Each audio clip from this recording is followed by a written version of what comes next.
Hace 20 años, David Simon y Edward Burns dieron a luz en HBO una de las posiblemente mejores series de la historia y sin duda dentro del género policíaco, desde mi punto de vista, la mejor. The Wire, en castellano fue Bajo Escucha. En ella, los protagonistas, los actores, todo el equipo de producción crearon un fantástico mosaico social crítico e incisivo sobre la sociedad estadounidense, concretamente en Baltimore, y descubrimos lo complicado que puede llegar a ser montar un caso policial en contra, pues en muchos casos, de los traficantes de drogas. Todo el conjunto de historias que nos contaban, a veces pues nos acercaban un poco a la moral de los delincuentes y nos hacían preguntarnos a veces si podría ser que estuviésemos cruzando el límite, que es el título del juego que vamos a reseñar hoy. No. Cruzando el límite, In Too Deep, demasiado profundo en el título original, los jugadores interpretan papeles de detectives que pertenecen a una unidad especial contra el crimen que persigue desbaratar el plan maestro de una organización criminal llamada El Sindicato, nombre muy original, por cierto.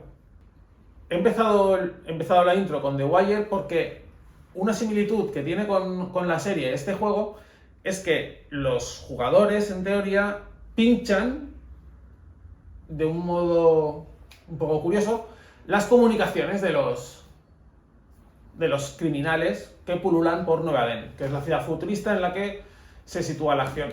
Si en The Wire pues, se trataba de pinchar pues, buscas, teléfonos, cabinas telefónicas, móviles, micrófonos direccionales, aquí lo que se hace es introducirse en los sistemas electrónicos de las mejoras cibernéticas que los criminales de Nueva Adén tienen en su interior. De modo que, al principio de cada uno de nuestros turnos, vamos a poder conectarnos a un criminal de los que se encuentra pululando en la partida y cada vez que nos conectemos, después de conectarnos cada vez a un criminal, aumentaremos nuestra adhesión. La adhesión es el nivel de conexión y empatía, podríamos llamar, que vamos adquiriendo a medida que la partida se desarrolla y nos vamos conectando a los criminales. Porque una cosa que podemos hacer es influir en sus acciones. En nuestro turno tendremos dos acciones que realizar divididas entre los criminales que tengamos. Podemos movernos a un sector adyacente siempre y cuando no haya un bloqueo de estos, podemos coger un objeto, podemos utilizar las habilidades de los diferentes barrios que componen la ciudad, de modo que lo que tenemos que intentar conseguir, y es parte del objetivo del juego, pillarlos.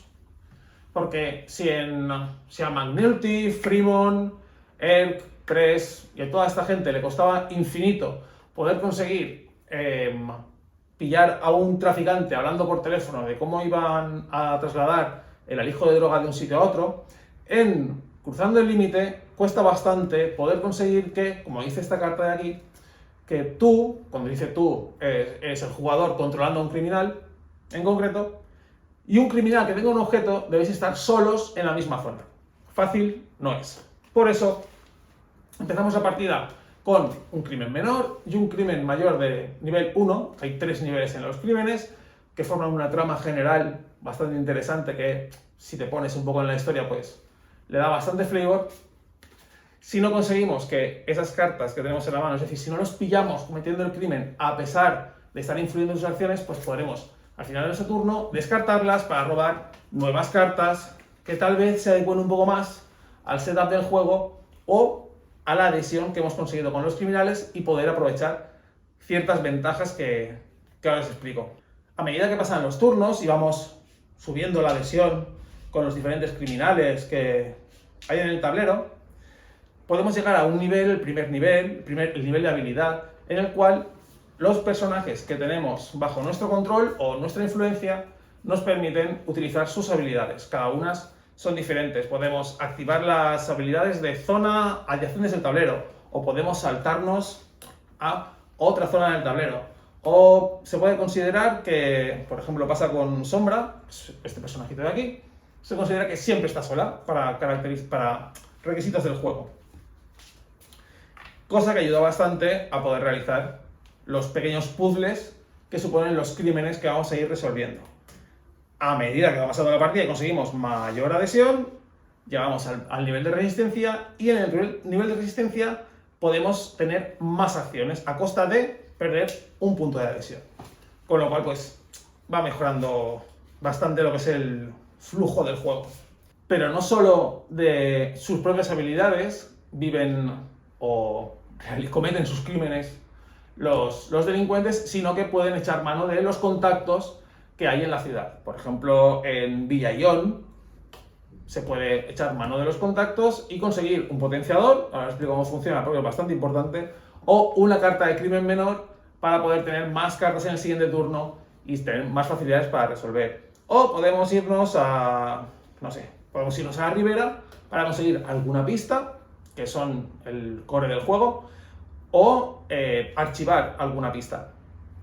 Respecto a las pistas, cada vez que resolvemos un crimen, sea del tipo que sea, un crimen menor, un crimen de trama o lo que sea, siempre vamos a obtener pistas. Las pistas se obtienen de este mostrador de aquí y están clasificadas en dos sitios. El mostrador en el cual las pistas están boca arriba y el suministro que está boca abajo. Cuando adquirimos pistas, siempre adquirimos pistas boca arriba que se colocan en nuestro archivo si es la primera, y si conseguimos más podemos cogerlas al azar de las que se encuentran en el mostrador.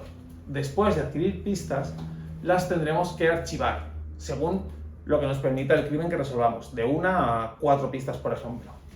Durante los 3 capítulos que dura el juego, que se dividen en rondas variables, porque cada capítulo se finaliza cuando se acaban las pruebas en el suministro. Si un jugador tiene que coger pruebas y en el suministro no quedan, pues se acaba el capítulo y se pasa la puntuación.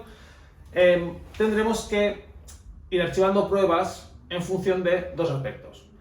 El final de la partida, que se archivan aquí en el tablero de plan final, en el cual cada jugador tendrá una casilla diferente en la que ir guardando sus pistas de forma oculta para que nadie las vea, ya veremos por qué, o podrá archivarlas en las casillas de bonificación que están aquí, que una vez cubiertas ya no se pueden volver a poner pistas en esta zona, y te llevas la ficha de bonificación correspondiente. O puede colocarlas en los encargos. A modo de una orden desde arriba, los jugadores tienen que cumplir ciertas estadísticas, tienen que cumplir con ciertos cupos de cumplimiento. Y en cada uno de los capítulos tendremos 3 requisitos, pues tendremos 3 tipos de pista que tendremos que archivar en el espacio correspondiente para conseguir un expediente. En los expedientes, al finalizar el capítulo, nos van a dar o quitar puntos en función de si todos tenemos, no tenemos, el que más nos tiene y el que más tenga. No voy a explicar todas las reglas porque no lo hago nunca y no pienso hacerlo ahora. Una de las cosas que más me gusta de Cruzando el Límite es el hecho que puede haber un malo. Bueno, el juego obliga a que haya un malo, básicamente. Siempre que resolvemos un crimen, un hecho secundario o de trama, vamos a tener que coger cartas de dilema. Las cartas de dilema son estas cartitas de aquí, que tienen valores numéricos en esta esquina, y aparte pues algunos iconos, que pueden ser iconos de pista, que nos van a servir para el conteo final, o pueden ser, no sé, carteles de Se Busca, que forman un set collection, que también nos va a dar puntos para el final. Cada vez que un capítulo acaba, cada jugador tiene que coger la mitad de las cartas de dilema que tenga en la mano, redondeando hacia arriba, y colocarlas en su tablero así. De modo que, al final de la partida, la suma de los valores de la esquina va a ser su corrupción. Esa corrupción se va adquiriendo, sobre todo, porque cruzas el límite. En los crímenes de trama, en los crímenes principales, tenemos 2 vertientes de resolución. Cuando se consiguen los requisitos, el pequeño puzzle de fulano tiene que estar aquí con este objeto sin un centinela y menganita tiene que estar allí sola con el radiador, que no existe, pues tienes 2 formas. O coges menos puntos de victoria, pero coges más pistas y archivas más pistas, o coges muchos más puntos de victoria, coges menos pistas y archivas menos pistas. A cambio, te vas a llevar más cartas de dilema. Al finalizar la partida, el jugador más corrupto posiblemente sea el que tenga más tensión encima. Porque en ese momento se revelan todas las pistas que se han colocado durante la partida en las diferentes taquillas. Y en función del número de jugadores hay que cumplir un mínimo número de sets de 3. Es decir, si está todo esto, pues debemos tener, por ejemplo, somos 4 jugadores, debemos tener 6 sets de 3 iguales. ¿No? Esto lo iríamos agrupando. Aquí teníamos 3, de esta tenemos 3, de esta solo tenemos 2 y de esta tenemos 3. De este modo, tal y como ha salido ahora, que serían 3 de 3, 2 de 2 y 3 de 2, el plan del sindicato, el plan de la organización criminal masiva de los Avon Barksdale y Stringelbell de Nueva Den, tendría éxito y el jugador corrupto no tendría ningún tipo de penalización. Pero, si el plan fracasa, es decir, se cumple el número de sets requeridos según el número de jugadores, el jugador corrupto perderá tantos puntos de victoria que tenga acumulados como corrupción total tenga. Lo cual puede ser bastante dramático porque, no sé, así, si a lo tonto hemos cogido 30 puntos, pues esos 30 puntos que hemos conseguido a base de ir resolviendo crímenes, de que nos roben criminales, porque nos pueden robar criminales a cambio de darnos puntos de victoria, o conseguir ese potenciador que daba muchos puntos, todo el trabajo de una partida se puede ir al traste, porque no has estado balanceando lo suficiente o has confiado en que se iba a cumplir el número de sets necesario o no. Una vez pasado el drama del jugador corrupto, en el caso de que el plan del sindicato falle, pues se cuentan los puntos de victoria. Básicamente se ordenan por valor en función del número de fichas que hayan de cada una de las pruebas, de más a menos, se suman también las pistas que tengamos aquí, y esos son los puntos de victoria que se consiguen. Hay un ganador que asciende, se promociona, llega a ser el comisario de Nueva Den, y el marrón se lo va a comer él. Y ya está. Una de las cosas que seguramente odiaréis si jugáis a Cruzando el Límite será el hecho que la carta que tengáis en la mano no sirva. Y que la siguiente carta que tengáis en la mano tampoco sirva. Porque ese criminal que tiene un objeto y estaba colocado adyacente a una zona con otro objeto que no tiene ningún criminal, de repente ha sido movido por otro jugador, lo ha enviado a la otra punta de la ciudad, ha soltado el objeto, y el objeto este que estaba suelto, que tú confiabas que te lo ibas a poder utilizar para cumplir esto, pues otro jugador lo ha cogido y se lo ha llevado. Y aunque no lo parezca, eso tiene mucho tema. Porque no se trata solo de ir reuniendo pistas, como pasa en The Wire. Ir reuniendo pistas y pruebas para poder acusar a alguien. Es que lo tienes que pillar. De lo que se trata de aquí no, voy a hacer que este criminal esté aquí y luego voy a mover este aquí y así cumplo y hago esto. La influencia sobre los criminales está muy bien hecha, me gusta mucho el hecho de que el juego más o menos te fuerza a tener que ir conectándote a todos, porque podrás utilizar las habilidades del criminal que te conectes en cada turno, que te favorecerá mucho para poder realizar esto. Porque esto al final no es hago una detención sobre una cosa que pilla en el momento, voy influyendo sobre sus acciones para como dirigirlos, ¿no? Es como darles el empujoncito para que vayan y hagan lo que tú esperas. Pero eso puede pasar o no. Quiero decir, yo puedo estar en una esquina de Baltimore esperando que pase un coche con un alijo y que no pase porque está pasando por la otra esquina. Es decir, no es este, es este el caso que se puede resolver. Es este el crimen que puedo pillar. Y seguramente os frustrará mucho en las primeras partidas porque dirás, no, es que esto que lo estoy preparando tal, cuando me vuelva a llegar no me sirve. Pues no te sirve. Otro. Coge otro.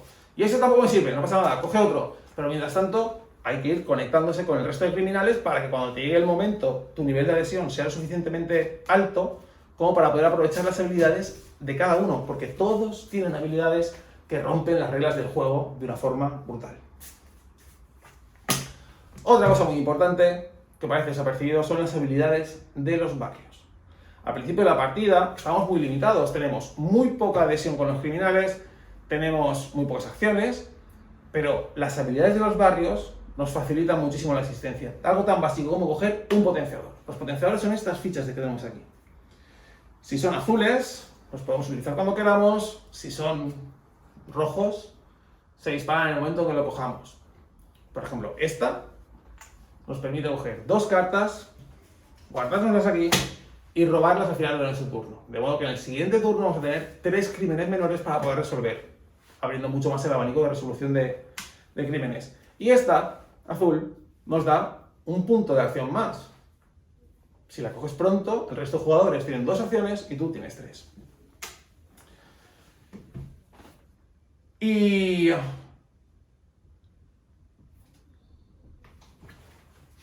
toda esa frustración, si la manejas, lo de, es que no funciona, y no funciona, y eres capaz de ir robando, se puede añadir otra capa de frustración más, que es la siguiente.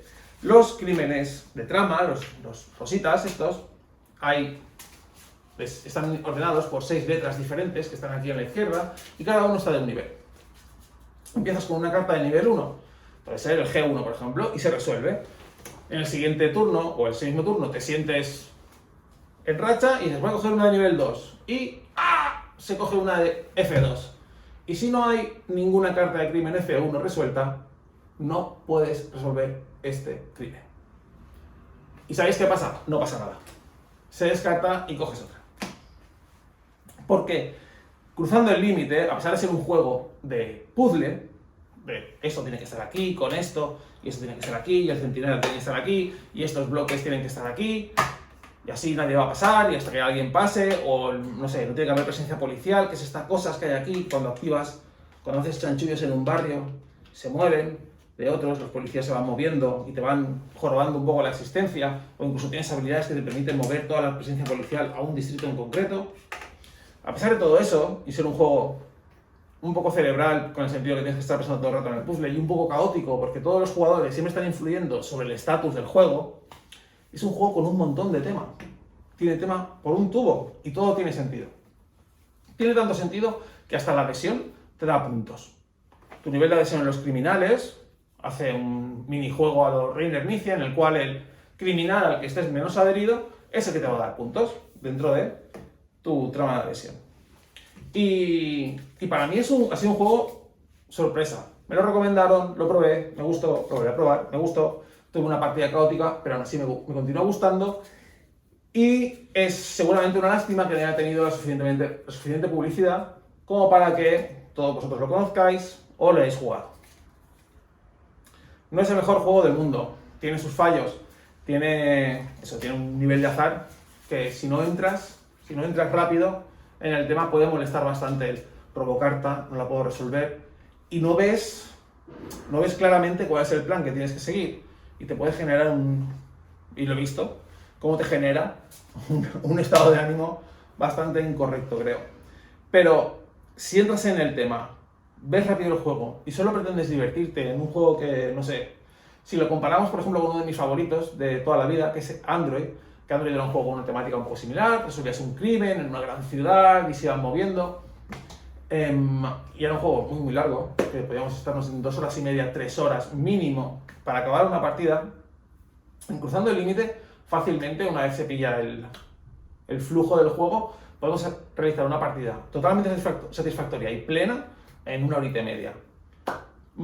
A pesar de sus defectos, como he dicho, son unos cuantos. El nivel de producción de los puntos de victoria y llamados información es un poco así.